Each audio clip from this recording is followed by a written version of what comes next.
Hello, welcome to the third exclusive video exclusively for customers of Mr. Bruff's Guide to English Language. We're looking at Paper 2, Question 3, the language analysis question.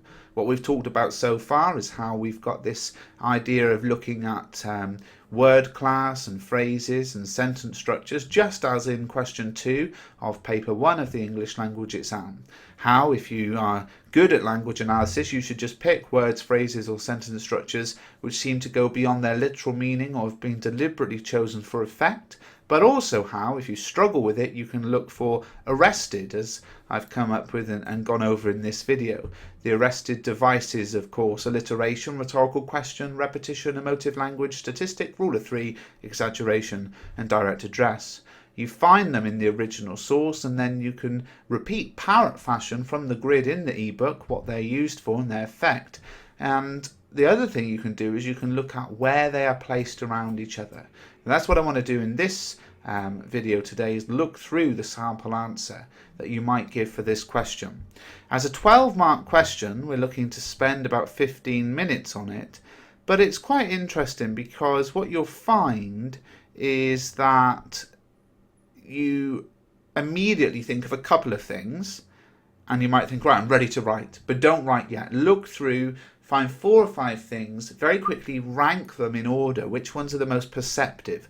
The skill we're constantly demonstrating to our examiner, or hoping to demonstrate, is the skill of being perceptive, giving answers above and beyond what everybody else says, being able to give a more sophisticated answer.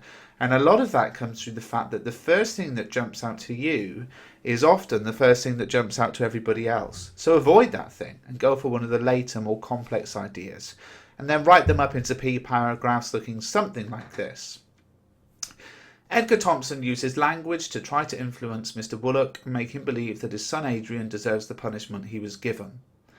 Now what I'm doing there is a very concise, short introduction which says, look, this is the language use that's used and this is why. To begin, Thompson has deliberately juxtaposed contrasting styles of language to influence his reader. He's used direct address with the word you. This suggests familiarity between the pair.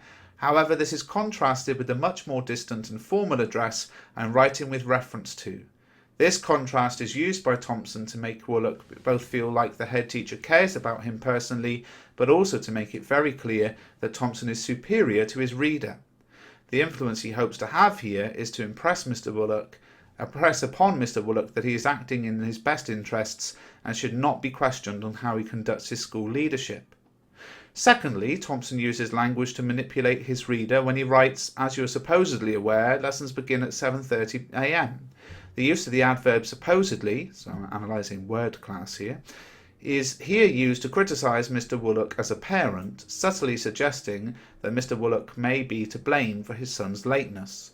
Not only does this highlight one of the wrongs committed by Adrian, it also reprimands his father. Thompson uses a range of emotive language in the letter. Firstly, there's the use of negative language to describe Adrian. Poor behaviour exhibited is a phrase consisting of extremely negative language. The use of the verb exhibited infers Adrian's bad behaviour was some sort of public spectacle, a performance which let down a great number of people. This negative emotive language is juxtaposed with a wealth of positive terms used to describe Woodland Green School. Here Thompson employs a range of positive adjectives such as keen, eager and best. This is a highly influential use of language from Thompson, who carefully juxtaposes positive and negative language to persuade Mr. Bullock that his son's behaviour is completely unacceptable in such an esteemed establishment. Now, just pause there. Do you see what I'm doing? I'm not just picking out devices, I'm saying why they're used, the intended effect or the actual effect itself on the reader. Thompson also uses sentence structures to influence his reader.